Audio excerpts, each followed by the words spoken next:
أخبار تاج، سلام عليكم.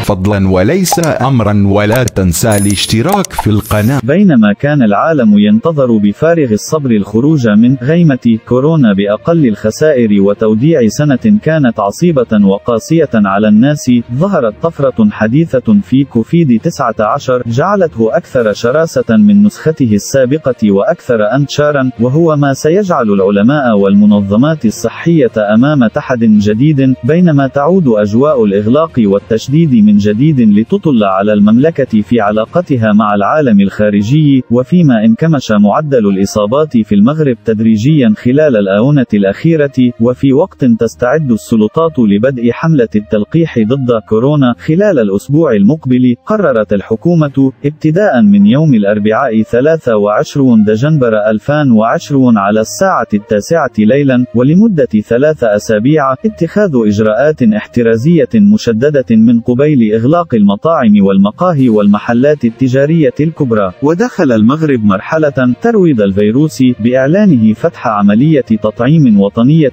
في وجه المغاربة، بعدما أثبتت نتائج الدراسات السريرية المنجزة أو التي توجد قيد الإنجاز سلام وفعالية ومناعة اللقاح الصيني، الذي يبدو أنه يحمل في طياته مؤشرات إيجابية على الرغم من التحذيرات المحيطة به. ويبدو أن التطورات الأخيرة التي شهدتها بعض الدول مع ظهور طفرة حديثة في الفيروس دفعت السلطات المغربية إلى إعادة الحجر الصحي الجزئي في عدد من المدن، بينما تستعد السلطات الصحية لبدء عملية التلقيح التي ستشمل 80% من المغاربة على مدى 3 أسابيع. وقال كريم عايش الباحث في السياسات العمومية أن هذه السنة لن تنتهي بسلام، لأن فيروس كورونا ما زالت بجعبته المزيد من المفاجآت غير السارة، فإن كان العلماء حددوا أنواعا جديدة منه فقد أفصحوا نهاية الأسبوع السابق عن طفرة جديدة جد معدية ببريطانيا، ليتحول نظر العالم من الصين موطن الوباء الأول إلى بريطانيا وفق تعبيره.